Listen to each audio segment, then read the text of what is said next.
Many doubted we'd ever see it, but here it is. The return to glory. McDavid stops up. What a move. Shoots. Scores!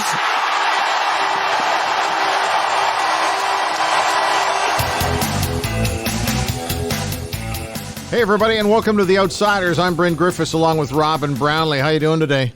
I'm excellent. Ready for episode 4. It's hard to believe, isn't it? Oh, it seems like just 4 weeks ago we started this. And the response has been fantastic. Getting emails, too, which we really appreciate. It's real simple to get a hold of us. All you do is drop us an email, mightymouth@shaw.ca, and we respond pretty fast. So thanks once again for all of your thoughts, what you'd like to hear, what you don't want to hear, all that kind of stuff. But for the most part, it's been pretty upbeat, so we're pretty positive about that. You've passed most of these along to me, Bryn. Have we had anybody that has said, stop, you suck, yet? No, I think that's more of a public radio thing than it is a podcast thing, because if somebody doesn't want to be listening to us, why would they download the show? Right? That's the way I view it. Good point. Yeah. Although some people, once they've done it, they'll go, well, there's 50 minutes of my life I'll never get back.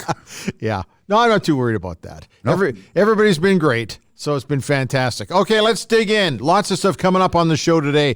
We are going to start our NHL look around the West, and we're going to start in Calgary today. We're going to be chatting with Peter Loubardias, who is the color commentator on Sportsnet 960 The Fan in Calgary. And Peter's going to give us a kind of a look ahead to the Flames and their training camp. Also, we'll talk a little bit about the Flames offseason. And the other thing, too, this is a weird offseason because not only do the Oilers and Flames get involved with an exchange of personnel, well, it's really weird how that whole thing worked out. We'll get to that. It almost makes me want to have to shower. It's an uncomfortable thing when the Flames and the Oilers are watching guys it was like watching Grant Fuhr play for the Calgary Flames. It just didn't seem right. You mean all the swapping that's going on? on? Exactly, all that kind of stuff. So looking forward to chatting with Lou about that and some other stuff. We don't get a chance to talk to Pete very often, so pretty pumped up about it. Also, the longest game of baseball took place in Sherwood Park, Alberta a few weeks ago for a great cause. We're going to talk to Mr. Longest Game of Everything, Brent Saik, who is a noted ophthalmologist in the city of Edmonton and Sherwood Park.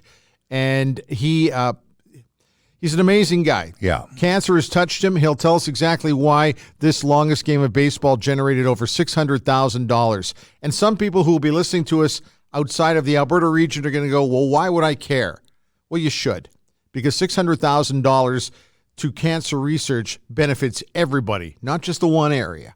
So we'll talk to Brent about that coming up a little bit later on. If there's somebody out there that hasn't been touched by this horrible disease directly or indirectly, count your blessings. That's why it's important to everybody. Okay, let's get going with our warm-up, as we usually do. Top sports story for me over the last 7 days since we last checked, and we even alluded to it briefly last week, and that was Bianca Andreescu. Wow. An amazing Canadian story, winning the women's singles championship. Not only did she win it at the U.S. Open, she beat Serena Williams to do it. Serena didn't give her as much credit as I thought she should have. Serena was bitching and whining about her serve, and I at some point, what's wrong with giving your opponent a little bit of credit once in a while? Like, well, you know what? She was better than me today, and you know what? Bianca was better than her on that one particular day. Well, absolutely. I watched it, and I don't remember the last time I watched a match from start to finish. I tell you what, the thing that's so impressive about this teenager, Bianca's 19 years old, she's not just a front runner. She has got backbone. I tell you what, in that second set, when it was 5-1, people, and I was one of them, oh man, she's taken out the champ in a hurry here. 5-2, 5-3, yeah, 5-4, 5-5, and now you're going. Someone's going to shit their pants here. This is the expression we've heard used once or twice on this show. And I thought I knew who it was. Yeah. The young one. Yeah, absolutely. And you know what? She dug in. That I use the term bulldog, and lots of athletes have it. You're not going to beat me. So she had a little wobble, a little high-speed wobble there, and you could see the crowd was now getting behind Serena, standing after the points and after the games. And good, that's part of, you don't get to win in a perfect setting. Serena Williams, to me, is the greatest of all time, despite being a little bit less than graceful in some of her post-match comments. But this was a tough spot. And I tell you what, if you get caught up in that moment, it's easy to get swept away. And now you're playing a third set against, so we know where the momentum goes there. I thought it was gutsy. I thought it was inspiring. And this is a terrific story, frankly, no matter what side of the border you're on. I totally agree. And the other thing, too, you're beating her on her own territory. And I don't know how many times I looked at the television and said, "Sit down, Spike! Shut up, Spike!" I liked how he coordinated so that he was wearing his Barney the dinosaur outfit. I thought it was very, very nice, a nice touch. But nonetheless, I thought it was a marvelous achievement by a Canadian in a very tough situation. And the other thing is, as I'm watching this whole thing play out, I'm starting to say to myself, okay, so we had the Raptors winning the NBA title this year. And to me, that was, at that point, the all-time top Canadian sports story for 2019. Now this comes along, and I'm going, is that going to be enough to bump off the Raptors from being the top sports story of the year? Do you have a thought on that? For me, it is. How many Canadians on that Raptors roster? There's that. Okay, so we've got yes, it's a Canadian-based city. And you know what? It was a terrific run. It grabbed everybody. Me saying Bianca beating Serena Williams, for me, being the story of the year, it doesn't diminish that Raptors thing. The NBA, I enjoy to no end, and that was absolutely terrific. It doesn't matter what happened leading up to it, or that their MVP is now gone. I tell you what, it was a real fun ride to follow along. And you know what? People from right across the country got behind it. But I tell you what, for a 19-year-old girl to beat the greatest women's tennis player of all time, as she did in her home territory, and coming only a couple of weeks or a few weeks after she was ahead 3-1 in that scene they had at courtside, where she went over to Serena Williams and comforted her when she could no longer go on. To me, that's setting the stage for the following. It makes it the greatest story, and it does make me I don't really care what athletes say after defeat in terms of disappointment normally, because you understand it hurts. But framed in what Bianca had done for her just a couple of weeks later, to come out with a somewhat, well, I didn't play that well, it was my worst game, I thought that was a bit cheesy on Serena's part. The other thing, too, and a very good friend of mine brought this up, because this has obviously become a bit of a conversation, because people seem to love to talk about stuff like this. I said, okay, so what's the top sports story? And he, like you, said, well, I'm veering to the tennis one. The reason being is I might have been inclined to watch the NBA anyway in the playoffs. I'm not a tennis guy. This kid just drew me to watch tennis up against the Banjo Bowl, which is always a fun game in the CFL. So, the only thing for me is you had a city of, well, what's the population in Toronto now? Let's say close to 5 million. The place just completely shut down. People were watching all over the place across Canada. I'd like to see the TV numbers on it. However, I don't think I want to put all of my eggs in that one basket and say that would be a determining factor for me in what would be the biggest sports story in Canada this past year. But I do tend to agree with my friend. I think it probably pushed more people to watch tennis, which is a sport we don't watch an awful lot of, as opposed to basketball, which we might have kind of watched a little bit anyway. I don't know. Food for thought. You and other people may be different than me. By me thinking it's the story of the year, I'm not saying it's the greatest achievement of the year, the most noteworthy. What I look for when we talk about stories of the year is that emotional attachment.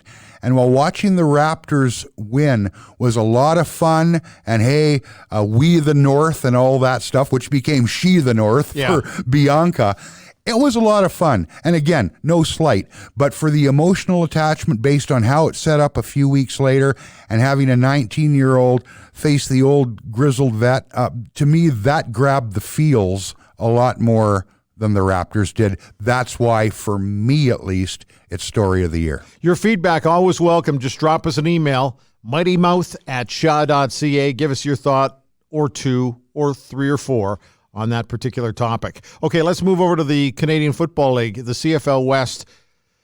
Where do you want to start with this one? Let's start with the Edmonton Eskimos, who still haven't really beaten anybody, and the free-for-all continues, but now they're kind of chirping at one another a little bit. That was quite the scene at the game at Commonwealth Stadium on Saturday night.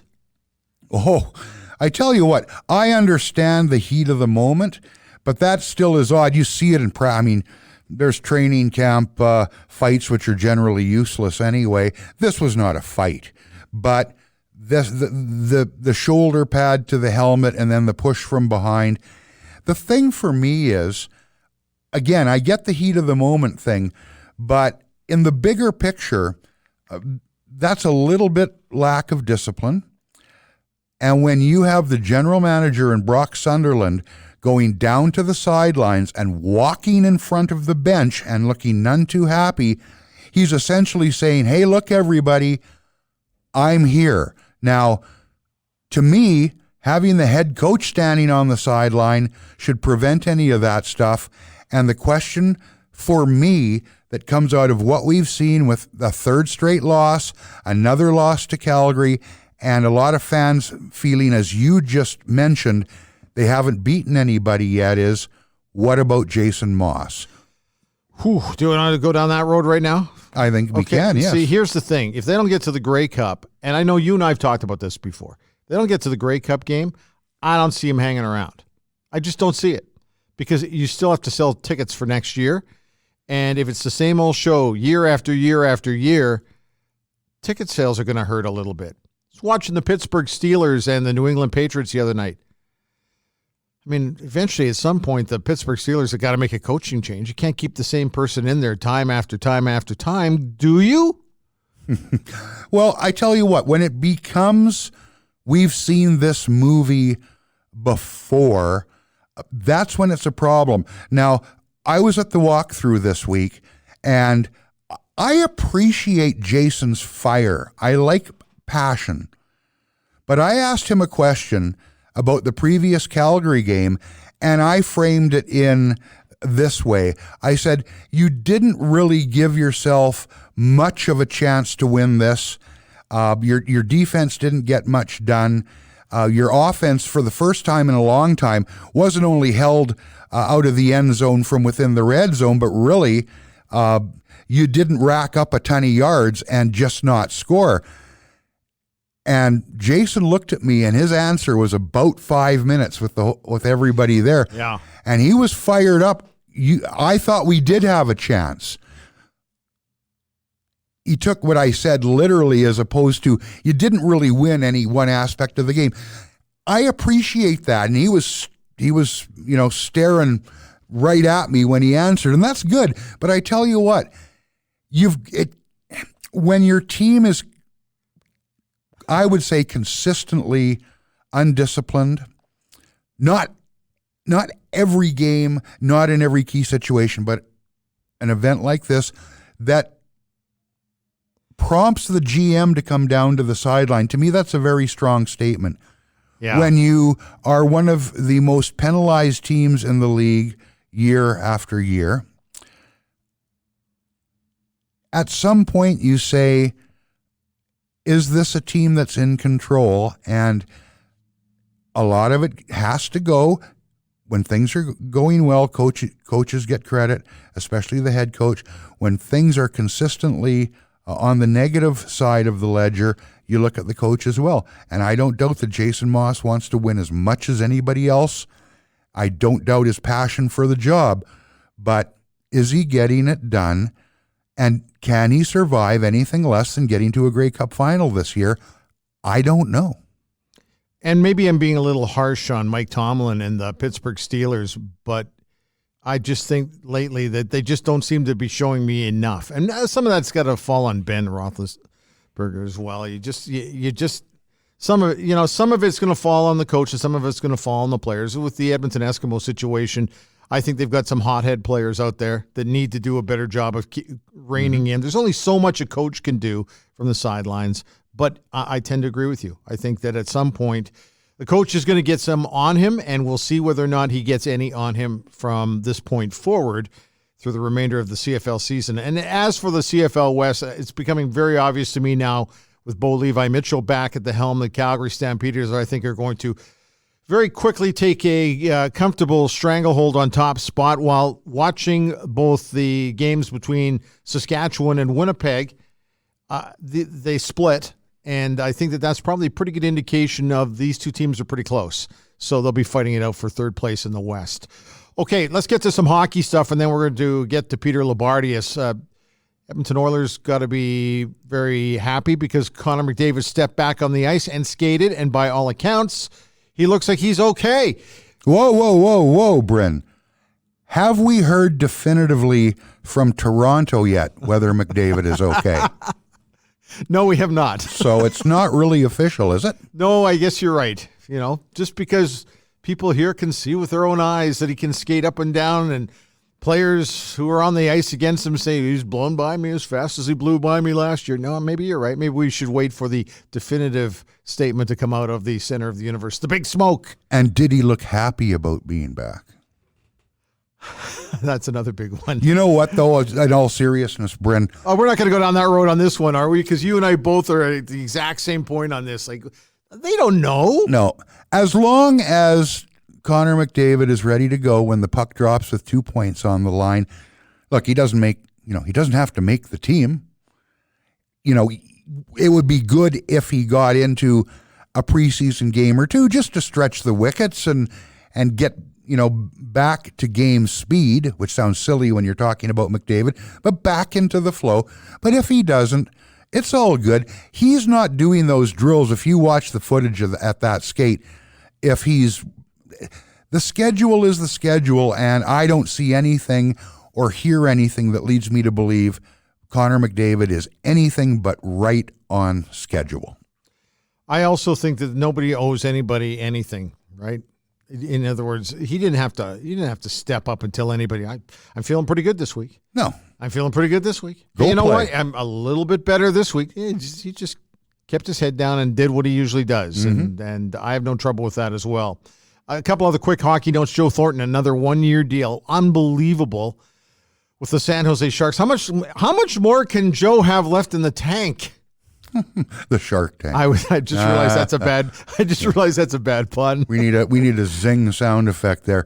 You know what? I'm a little bit surprised he came back. He hurt that knee a couple of years ago. He's obviously been back since then.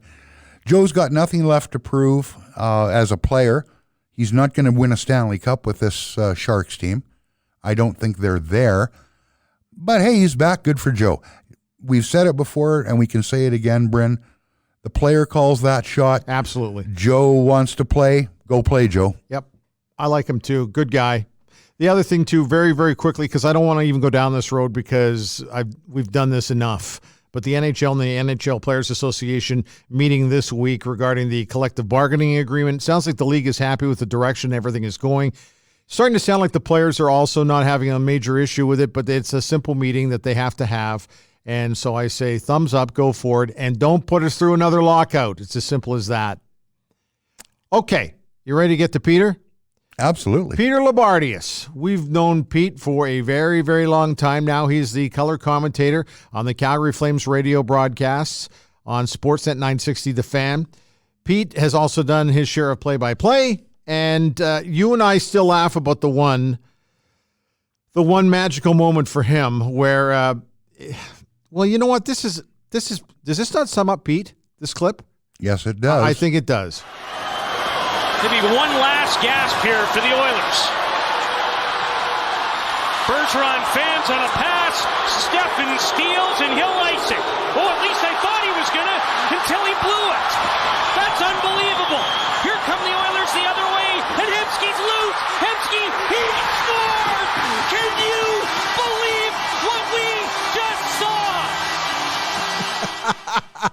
until he blew it. Isn't that It's a great call. And we talk about this stuff, Brent. I'll tell you what, because Pete would never say this.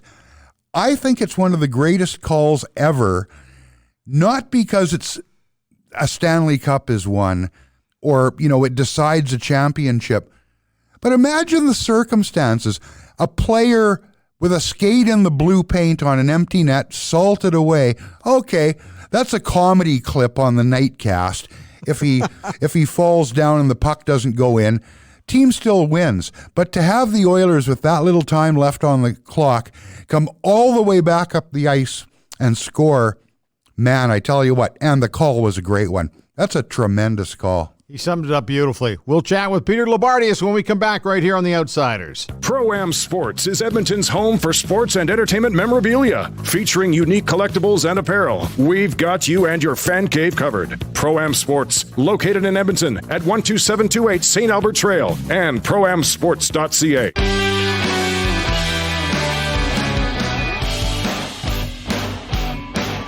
We're back on The Outsiders. Joining us from Calgary is the radio color commentator for the Calgary Flames on Sportsnet 960 The Fan, Peter Loubardias. How you doing, Pete? I am awesome. Even better now talking to you guys. Well, that's excellent. Thank you. Tell us about your summer, and let's talk about the Calgary Flames summer. It's been interesting in so many ways. Where do you want to go with this one? Well, nobody really cares about my summer, so we'll probably talk about the Calgary Flames summer, which I would suggest, guys, didn't necessarily transpire the way a lot of people had hoped. You have to have some partners in order to make some deals, and there'd been names rummaged around, TJ Brody, Michael Frolik, but the main topic, and there have been a lot of interesting things, though, that happened in the summer. When you think about Lucic and Neal, that probably would be at the top of the list. The fact that Mike Smith is going to be the goalie in Edmonton and Cam Talbot makes his way to Calgary. I'm not sure anybody saw that coming. So, by and large, gents, that would be right at the top of the list. And things have changed in Calgary. An incredibly disappointing first-round exit, but on the other hand, their best regular season in 30 years and a first-place finish in the West. So expectations are still really high.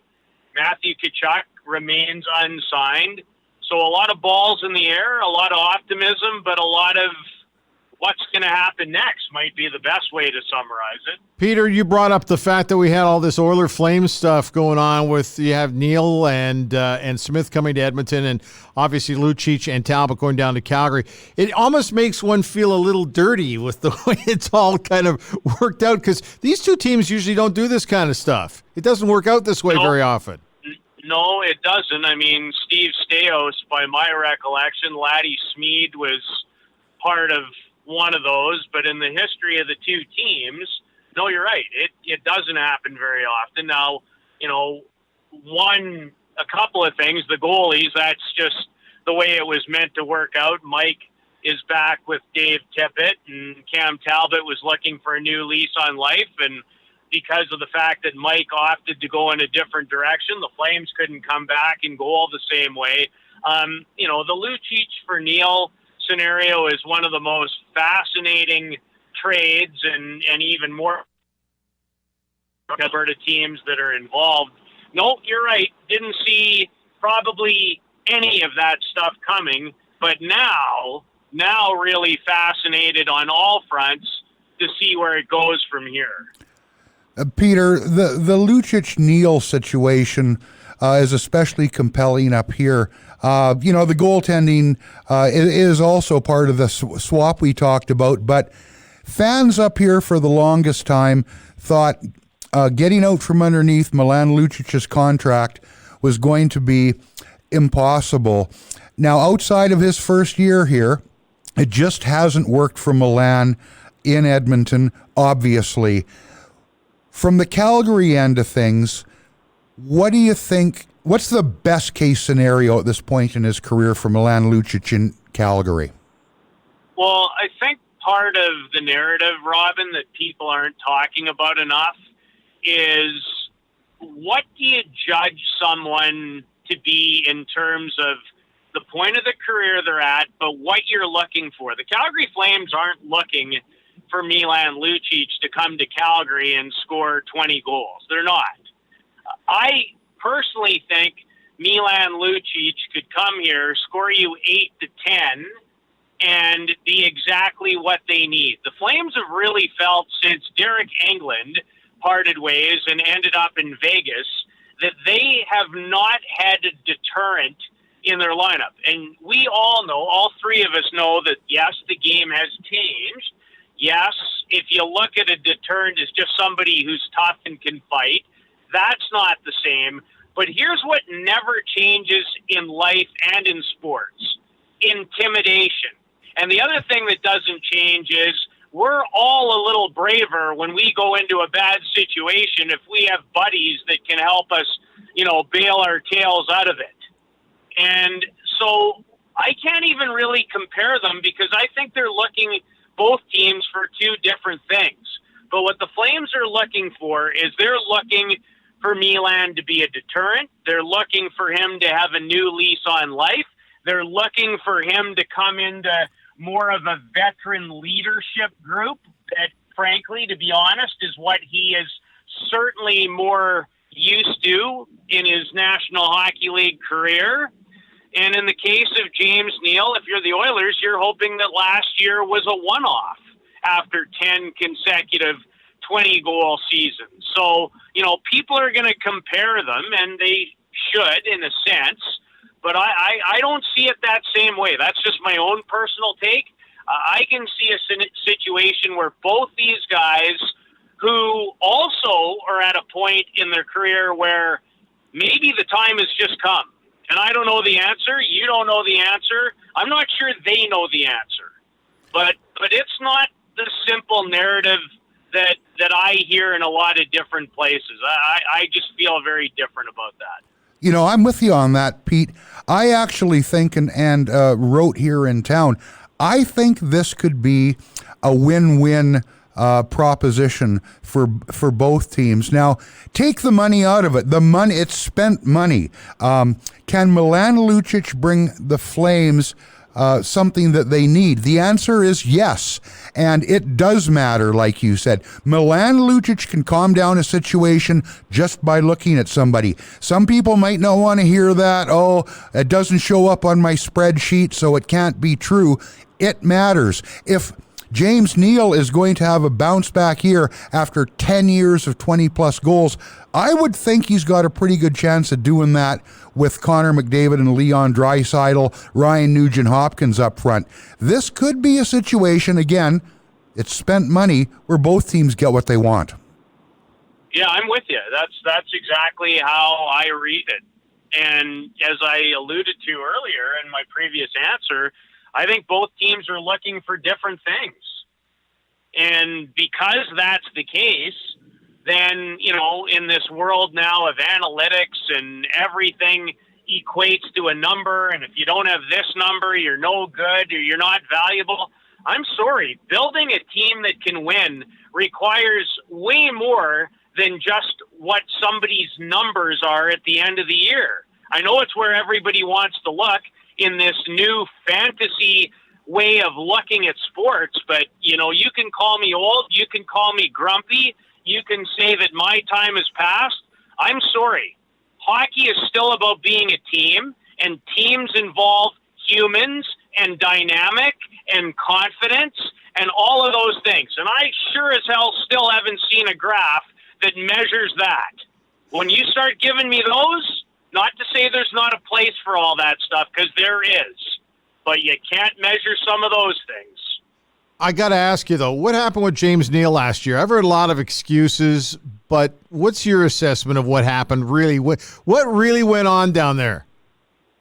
Well, he played a lot of hockey in the 2 previous years, chasing a Stanley Cup. I think he was really hurt.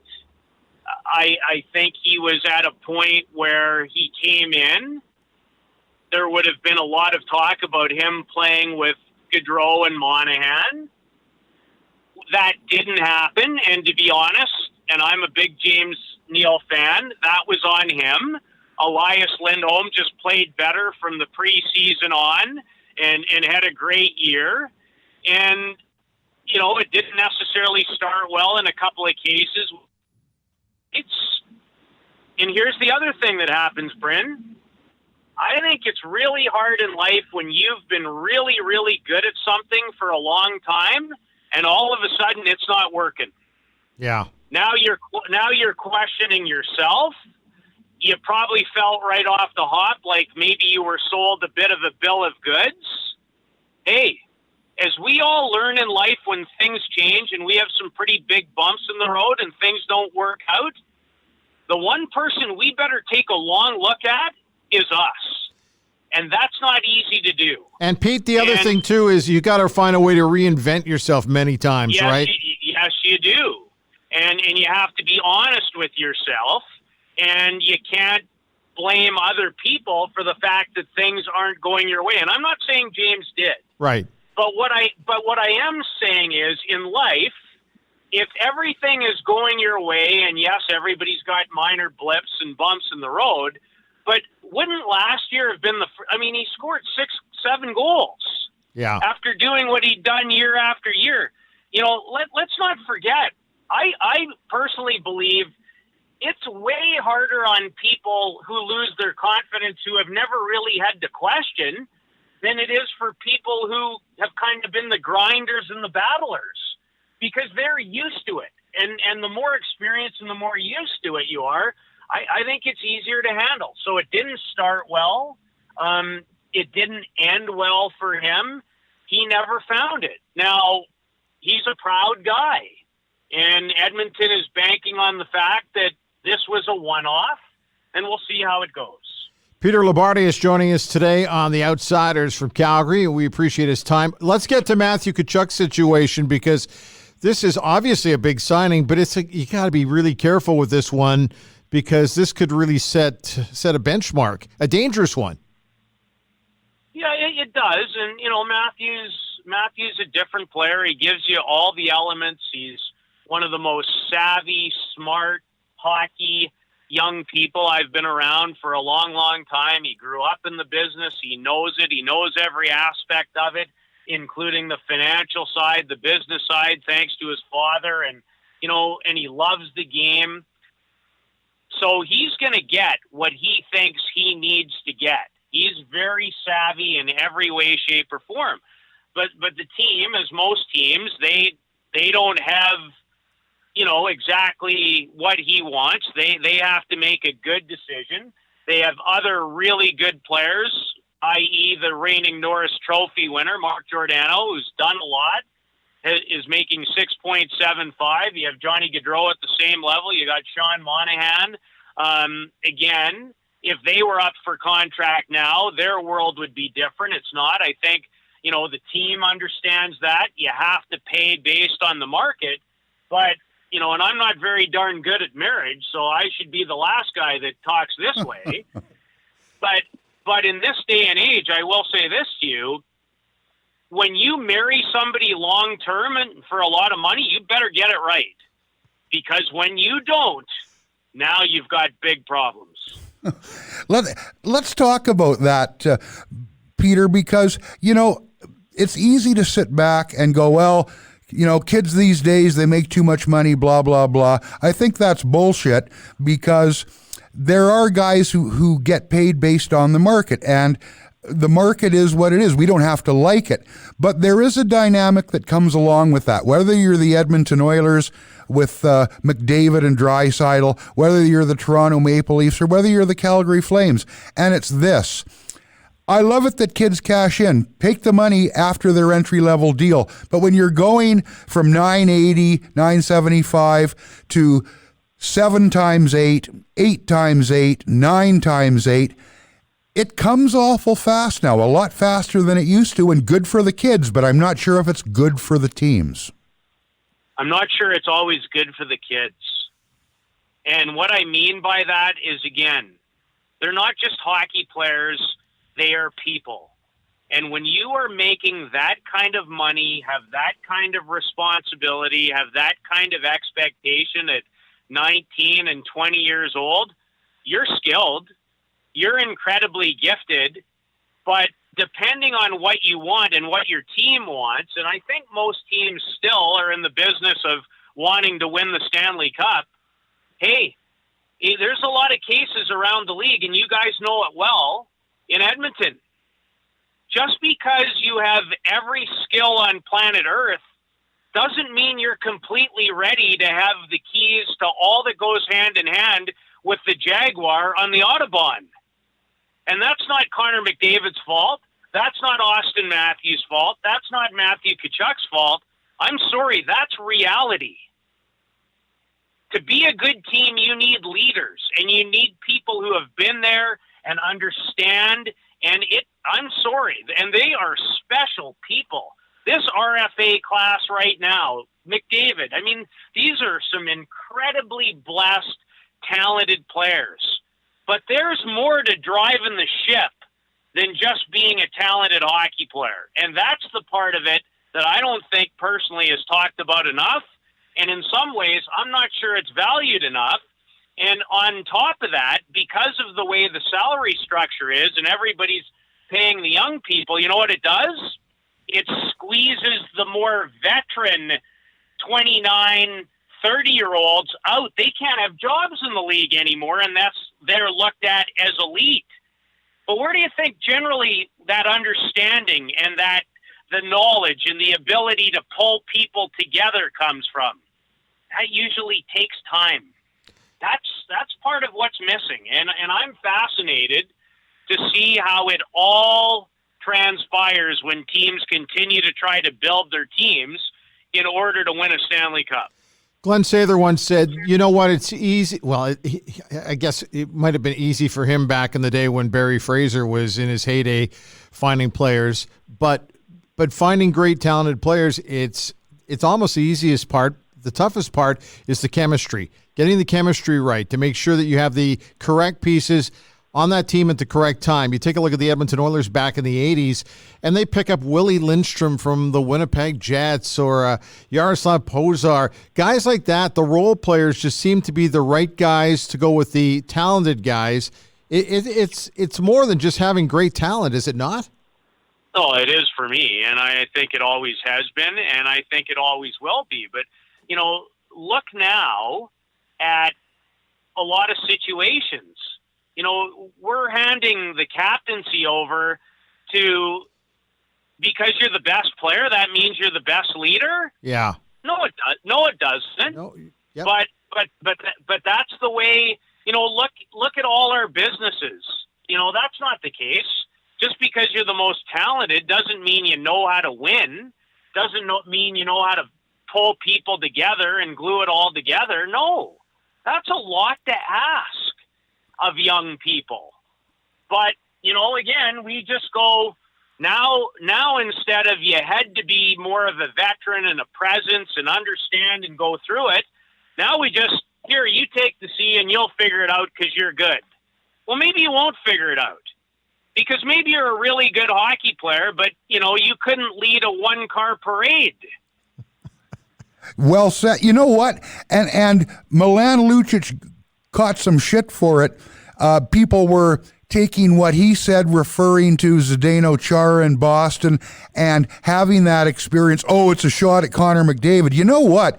It wasn't a shot at Connor McDavid. What it was is exactly what you're talking about. You need the top-end talent and you need the young whiz kids, but you also need the experience and the gamesmanship. The best teams have it, don't they, Pete? Well, they do, and it. Listen, you know who needs that kind of an influence? Connor McDavid and Austin Matthews and Mitch Marner. It's not. I'm not blaming them. It's not their fault that somebody's given them the keys to the car and expect them to pull it all together. No, that's not their fault. But just because you're the most talented player on planet Earth doesn't mean that you're probably ready to figure all the rest of it out. who the heck was at that age? I'm not ready at 53. well, let's talk about one guy that all three of us know pretty well, and that is Jason Smith. Now, here's a guy, wasn't the star on his team, but man, oh man, I saw it from inside the locker room. I saw the way guys looked at him and the way he led. You certainly have seen him in the past. Robin, you've seen him in the past. But guys like that can be just as effective a leader as somebody who's scoring 1 million points a game. You know, Jason's really near and dear to my heart, guys, too, because I watched him play every game that he played as a junior on his way up. Right. You know, as the voice of the Regina Pats when he was a Regina Pat. And, you know, all Jason ever cared about was one thing: winning. Yeah. Being at his best. Bryn, you saw it from the inside. I was around the team a lot, you know, during his time with the Oilers. How many games did Jason Smith play that he had no business ever playing? A ton. Having elbows drained, knees drained. I remember one night he had his elbow drained like 2 hours before the game. You know, if you're looking at somebody like that across the room, and you're not, you know, lifted up by what somebody like that is prepared to do. Yeah. Now, I'm not so sure all the young people also have the ability, and it's not their fault. They come from a different place. This is society, guys. It's not hockey. This is the value, and, you know, this is a bigger show than the one that we're having now. Life is about one key word. It's about respect. And respect goes everywhere in terms of the types of relationships, the bonds, and the team dynamic that you create. A lot of young people are great players, but are they ready for all of it? No. And it's not their fault. No. But that's the situation we're in. Hey, before you go, and we know you got a meeting, and we thank you for your time today, but before we got to you, Robin and I, there's one clip we absolutely love, and we played it just before you came on, and it's a special one for us. But Robin, you sum it up better than I do. Well, Pete, the call that you made on the Hemsky goal after the Stepan, he blew it. To me, and you won't say it, so I will. To me, it's one of the greatest calls ever. A, because of the circumstances. Nobody won the Stanley Cup that night. I get it. But to have a guy miss an open net from 4 feet and then have, in the last 6 seconds of a game, and then have the puck come all the way up and go in the net, plus your call, and Ray Ferraro was with you that night, to me, it's one of the most memorable calls of my life, and I've been around a while. Well, you just gave me goosebumps from one end of my body to the other. You know, I'm not going to lie. I feel incredibly fortunate that I was even in the position to have a chance, because back at the time I was calling, you know, a dozen Oiler games on TV at the time, along, you know, Kevin Quinn, who's done just such an amazing job and one of the nicest, finest people and a heck of a broadcaster. That was my turn that particular night against Dallas, and it's something I'm grateful for. It's nice to hear that people think that I made out okay with it, and I just, you know, it's something that I'm just really grateful, and you hope that you don't mess up those opportunities when you get it, but I think anybody that knows me relatively well knows that, you know, I'm a pretty passionate guy, and most of the time, you know, when I call a game, you know, for some people it's too much, and maybe it's why I'm not doing it anymore the way I'd like to be doing it at a high level. But that's one of the most remarkable things I've ever seen, and there was no script. I just called it the way I saw it, and fortunately, you know, most people have always said, although I do kind of get a little upset when I hear Ralph Strangis' call of it, and certain networks use it. You know, and Ralph did a nice job, but and I don't say a lot of good things about myself, and maybe that's why I'm still not doing that gig.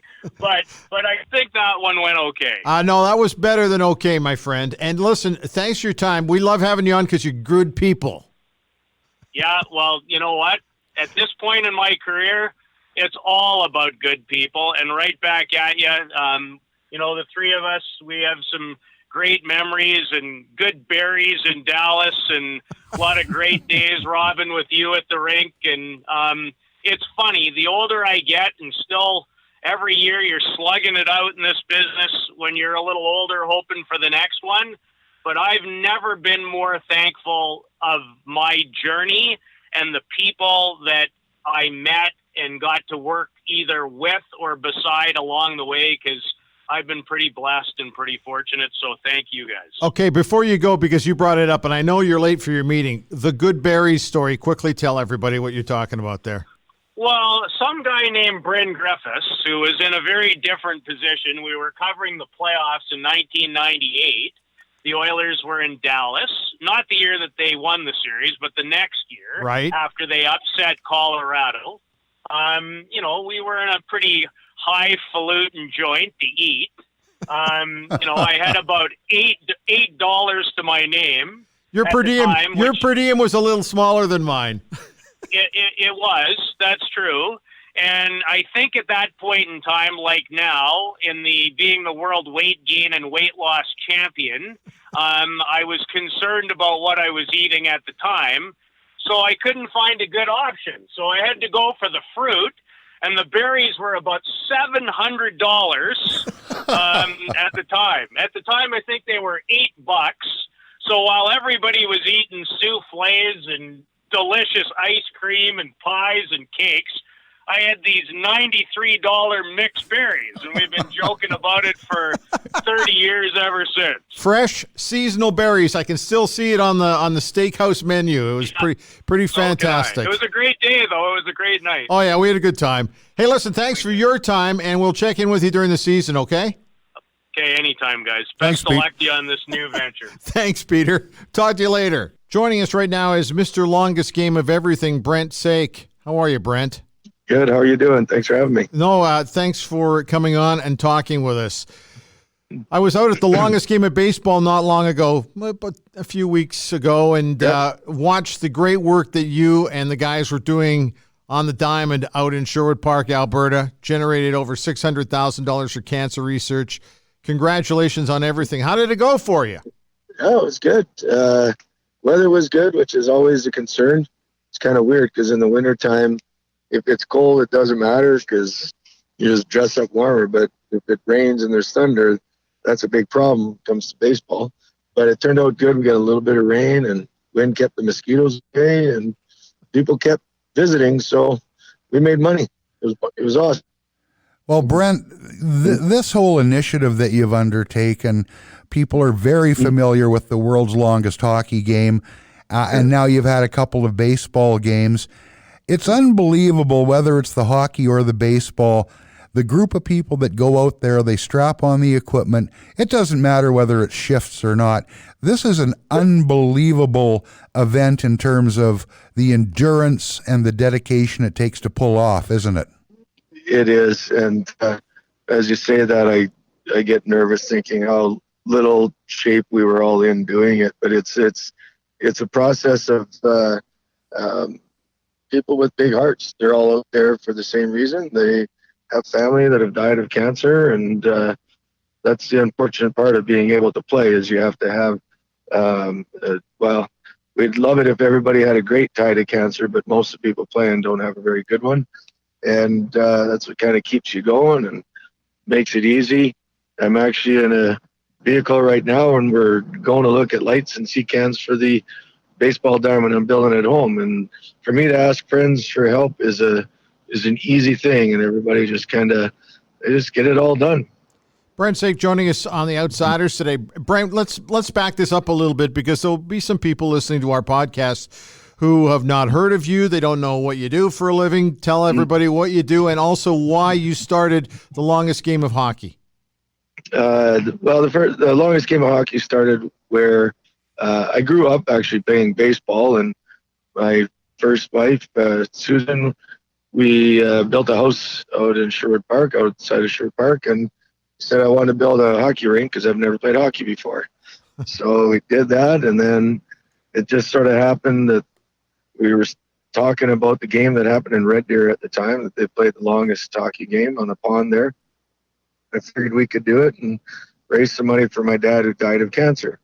So as we were planning that one and just finished that game, my wife passed away a few months after that of cancer. And so my little daughter and I, and this kind of created something that was a nice legacy for my dad and my aunt also, who died a week after my wife. Like, it was just it was a time where just had to try and change what we think about and what we can do about treating cancer. And in this, I don't know how many years is already, 15, 16 years that we've been doing this, the amount of things that have changed from day one of cancer treatment to today is exponential. So it's been interesting to watch and be a part of that, because when we do these games, we always ask, what do we buy in, what's needed, and that, and what's the mortality rates, and all these types of things, all the ugly questions, and it's really cool what they're doing, and we're lucky that they're doing it here in Edmonton, which is amazing. So. Well, there's a lot of great cancer facilities all across Canada and throughout the U.S., but the one thing that I've loved about watching the way you guys do it is you focus in on something. And to be able to, a few years later after, let's say, a particular game, a couple of years later to go in and see the millions of dollars that were spent on certain pieces of equipment, which are really making a difference in people's lives, has got to just give you such a wonderful feeling that you're doing the right thing for so many others. Yeah, I've lost lots of patients. I'm an optometrist as my sort of, that seems like my hobby now with all the time we're spending on this stuff. But in that I get patients tell me all the time, hey, I use the machine. It has there's a plaque with the world's longest hockey game on it in front of the machine that I use, and they're living, and it's crazy. Yeah, just to hear that type of stuff. It's simple. It's simple math of just listening to people tell you that kind of stuff, and then going through or hearing stories as we're building the next thing, like this ball diamond that we're starting now. We're just at the beginning stages of it, and as people come and help, I'm meeting new people and learning about their lives and what they've had to deal with and all those kinds of things. You know, Brent, you know this as well as anybody because I've watched you countless times standing out at center ice or on the ball field. I'm happy to say that I've brought my young son out there and my wife, and we've watched, and lucky enough to know some of the people that take part. The passion that's out there is real. You don't need to stage this event. It's as real as it gets. You've been touched by it. Everybody out on that ice or on that ball field's touched by it, and unfortunately the reality is if you haven't been touched by it yet, you probably will be one day. This is a fight worth fighting, and I see that in every time a guy walks through that gate and skates on the ice or runs out onto that ball field. And anybody who hasn't seen it, you must sit back sometimes and go, holy hell, this is unbelievable. Yeah, it's pretty good. We had a lot of fun with a couple of friends that came out at 3 a.m. and did play-by-play on the microphone. And there was quite a few people out there. I always try to play late at night to see the people that come and watch and that type of stuff. I still don't know this lady's name, so I'm hoping one day she'll tell me who it is if she ever hears something I'm talking about. But just came out at 3 a.m. Her husband just died at the cross, and she came to the hockey game, and I just asked her why she's out there in the cold by herself, and she was all of 80 years old. Wow. And just sat there, and her husband wanted to go but couldn't go, and that's not the rare story. Like, that happens a lot. People find right from the ball game, one of the players took his bat, went over to the hospital, and gave a bat to his father-in-law that's in stage 4 cancer right now. Wow.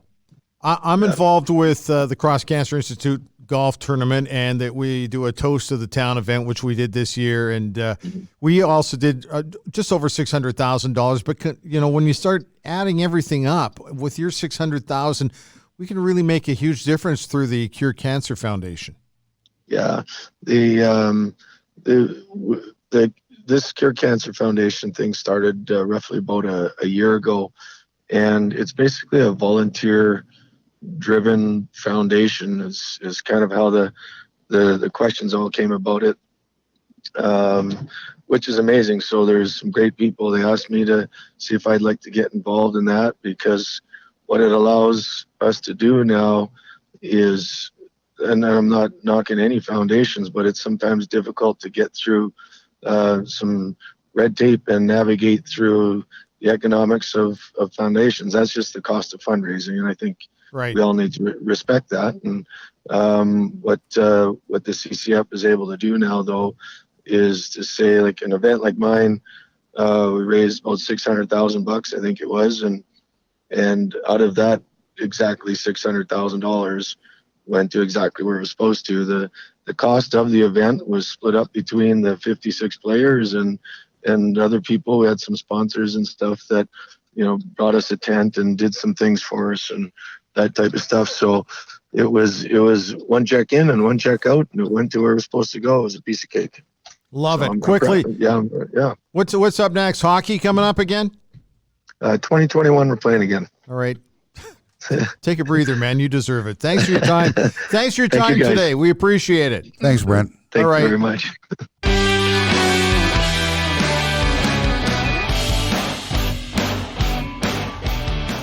Well, that's it for another edition of The Outsiders. Wow, we've been all over the place today, but I've really enjoyed it. Yeah, it was fun talking to Pete Loubardias. We've both known him a long time. And Brent Saik, the world's longest hockey game, the world's longest baseball game. I tell you what, that whole group, whether you're from Edmonton or right across the country, if you look this up and you can ever get to this part of the country to watch one of these games, it is literally a life-changing event. You'll stand there, you'll be amazed at what you see. It's terrific. Also check out Cure Cancer Foundation as well on their website, because they do great work. And as we always say, just because it's being done in a certain location doesn't mean that it can't benefit people in other locations all across Canada and throughout the U.S., because they all talk to one another. Yes. All of these wonderful, wonderful places that do so much hard work. And there's a lot of sad stories. There's a lot of success stories. And so they all talk to one another. So every little bit of really positive enthusiasm and information is passed along from one place to another. So we can all do something special here. And research is research. If there is something discovered, a process, a piece of equipment that can make a difference, that goes not only right across this country, but across the border, and it can go around the world. The dollars that go into research are very important. So it doesn't matter where you are. It's a game and an event that matters. Obviously, we talked to Peter Loubardias today in Calgary to see what's going on with the Flames. We're going to continue to endeavor to do that with the Edmonton Oilers and the Vancouver Canucks for sure, even the Winnipeg Jets out here in Western Canada. We'll see how far it goes, but also the NHL season is not far away. We got a dash, Robin. Yeah, we got to get out of here, man. It's been a lot of fun today, and we look very much forward to having you with us on the next edition of The Outsiders.